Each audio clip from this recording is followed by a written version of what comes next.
രോഷാഗ്നി ജനങ്ങളുടെ രോഷാഗ്നി നമ്മുടെ യോവന ദേവൻസ് മോനെ നമ്മുടെ യോവന ദേവൻസ് മോനെ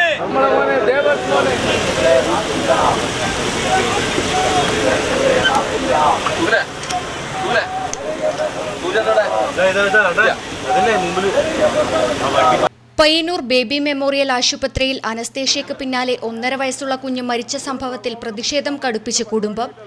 ആശുപത്രി മാനേജ്മെന്റിനും ഡോക്ടർമാർക്കുമെതിരെ നടപടി ആവശ്യപ്പെട്ട് ബന്ധുക്കളും നാട്ടുകാരും കുട്ടിയുടെ മൃതദേഹവുമായി ആശുപത്രിക്ക് മുന്നിൽ ജനകീയ പ്രതിഷേധം സംഘടിപ്പിച്ചു. പരിയാരം മെഡിക്കൽ കോളേജിൽ പോസ്റ്റ്മോർട്ടത്തിന് ശേഷം ഉച്ചയോടെ ആംബുലൻസിൽ കുഞ്ഞിന്റെ മൃതദേഹവുമായി ആശുപത്രിക്ക് മുന്നിലെത്തിയാണ് പ്രതിഷേധം നടത്തിയത്.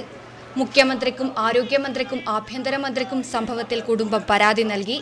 ഉത്തരവാദികളായ മുഴുവൻ ഡോക്ടർമാർക്കെതിരെയും നടപടി വേണമെന്നാണ് ബന്ധുക്കളുടെ ആവശ്യം. നമ്മുടെ പൊതുവായ ഒരു ആവശ്യം ഒരു പ്രത്യേകിച്ച് ഒരു കോമ്പൻസേഷൻ അങ്ങനെയുള്ള ഒരു കാര്യങ്ങൾ വിചാരിച്ചിട്ടല്ല നമ്മൾ ഈ ഒരു ചർച്ചയ്ക്ക് പങ്കെടുത്തത്.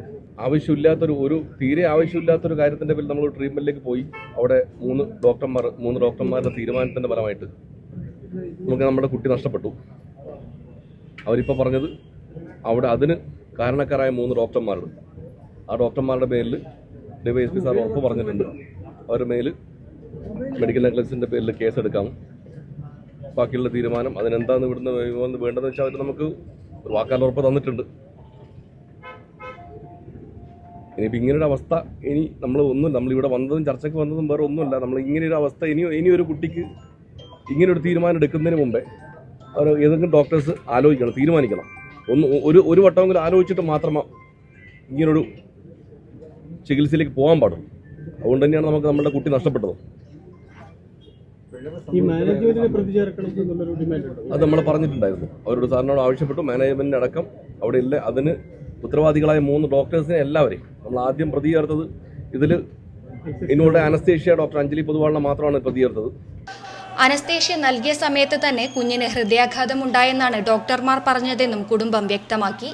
മനുഷ്യത്വരഹിതമായ നടപടിയാണ് ഉണ്ടായതെന്നും അനസ്തേഷ്യ നൽകിയപ്പോൾ വീഴ്ചയുണ്ടായോ എന്ന് ആശുപത്രി മാനേജ്മെന്റ് വ്യക്തമാക്കണമെന്നും അവർ പറഞ്ഞു. ഒറ്റപ്പെട്ട സംഭവമായി ഇതിനെ കാണാനാവില്ല. ഇപ്പോൾ കുട്ടിയുടെ മുറിവ് ഉണങ്ങിയ നിലയിലെന്നും ബന്ധുക്കൾ ചൂണ്ടിക്കാട്ടി. Network news, Payyanur.